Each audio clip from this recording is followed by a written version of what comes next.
I was wondering, is this the studio of ongoing things? It is.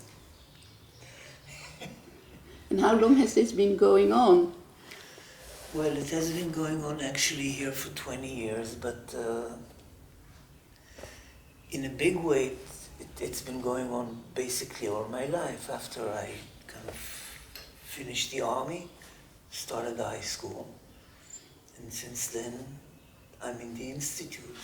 It's a general title, the Institute of Ongoing Things, and it's also kind of a big collection of a lot of your work.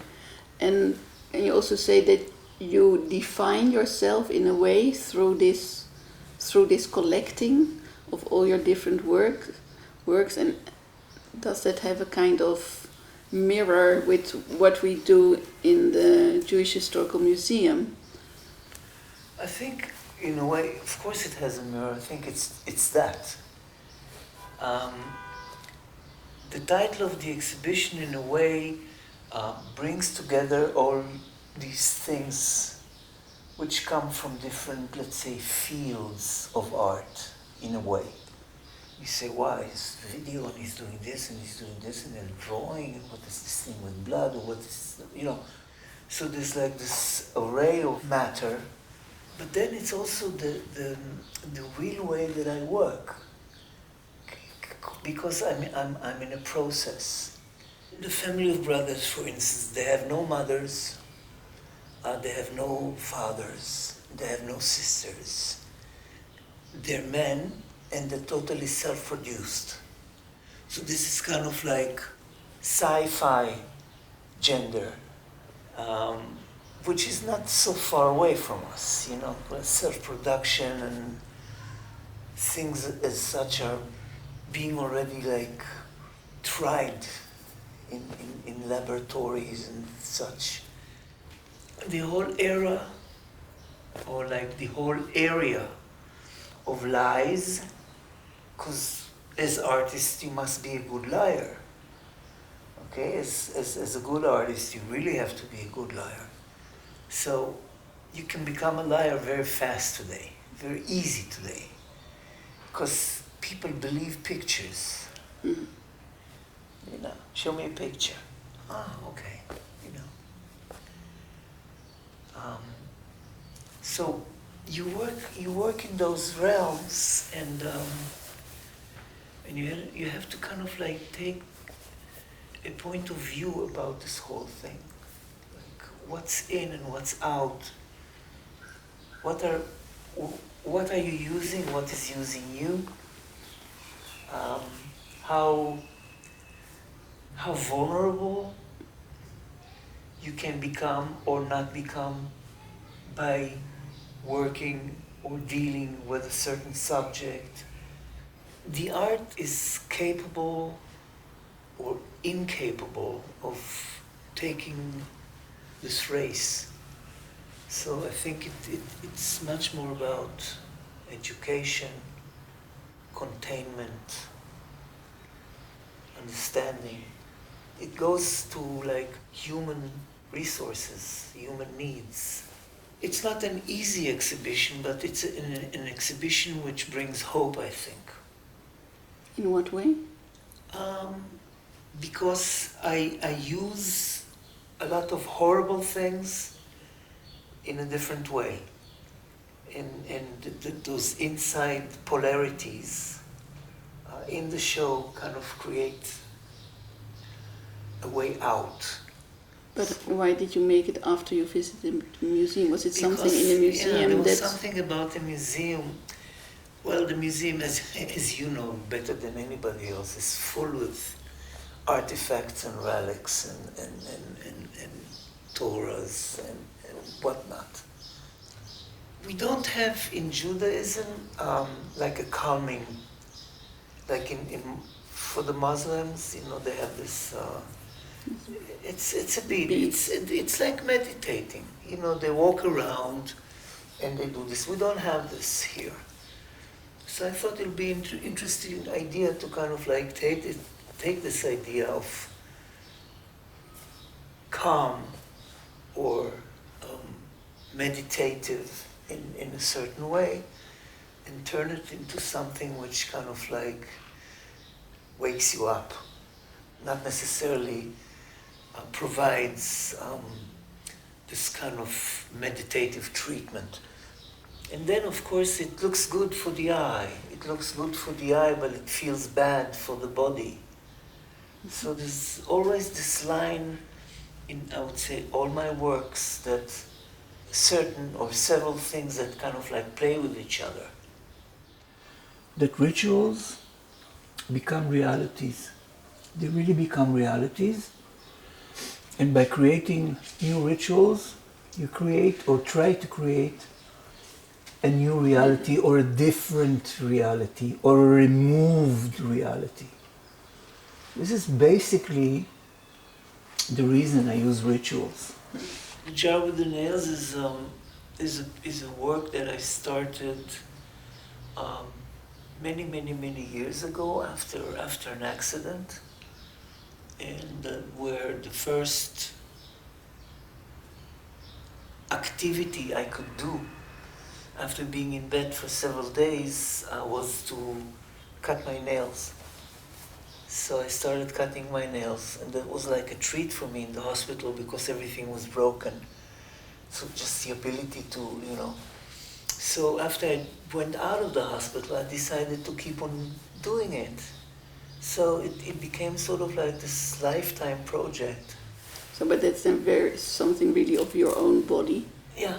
And if you think of what is it married to, if you think more of the society at large, or an object that is more about national trauma or about society, that you have this kind of echo? I think it's both. The statement about this exhibition should be is resentment to violence, amongst other things. You know, this is like really the core. The core of the core the idea. Yes, and so I don't know. I thought about some way out to kind of like please, which is not a lie. You know, this is really true. Yes, But the can trauma you is think in of, there. Yeah, The trauma is in there, from all kinds of reasons. You know, it's like my parents, myself, you know, the whole society around us. Every man in this country is traumatized in some way. because of the army. Because of the army, because of the politics, because of everything. I'm talking definitely about the men that were in the army. They're really, they're traumatized. And I think this whole culture is traumatized. I went, it's traumatized and it's totally brainwashed. I went to sort of a festivity in the middle of the first part of my son's training in the army. And there were these whole families that came with T-shirts saying in Hebrew, of course, saluting you, Lior. Lior is the guy. And it was like the mother, the father, the tata, the tutu, all the children, the grandparents. And it's like, wow, they're so brainwashed. Nothing about we miss you, we always think about you. Come home fast. Take care of yourself. In some of the videos, I'm trying to achieve a deeper or broader understanding dealing with traumas, all kinds of traumas. Traumas, in a way, are very sticky. They stick in a social way, in a personal way, society, etc., etc. So this is one thing. How do you deal with traumas? Let's say the video with the swastika chair, which is, again, this particular trauma that we're talking about, has to do with taking a an image which we associate with the most horrible thing, but impregnating it with an invitation to sit. And here is a small version, huh? Yeah, this small version with clothes. Meaning, this can be home, in a way. Or, whose home is it? What's the use of this? Who's sitting on it? How do you use the strength or power? Because, after all, it's scary. In a way similar to the swastika chair, because here it's the good and the bad. Okay, we know some things about Buddha. There's some stories about Buddhas, which are not good. But as a whole, he's a godly figure, worshipped, etc., as opposed to this haircut, which says it all, right? How can you differentiate a person by his haircut?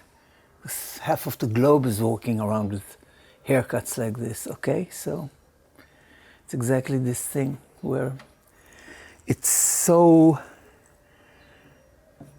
much opposing to each other, almost to the point where it's a bit dangerous. Because in art, you're not supposed to say what's good and what's bad. We're not judges. We don't work in courts, but we can point out things as opposed to saying good or bad, and ask questions. Who are we and what are we doing here? Very broad questions. Who are we and what are we doing here? Not in a bad sense or a good sense. Question of new places, questions of new societies, questions of upcoming changes, So this is it. I think it's when it comes to this, it's trying to figure out who we are. And what are we doing with this here?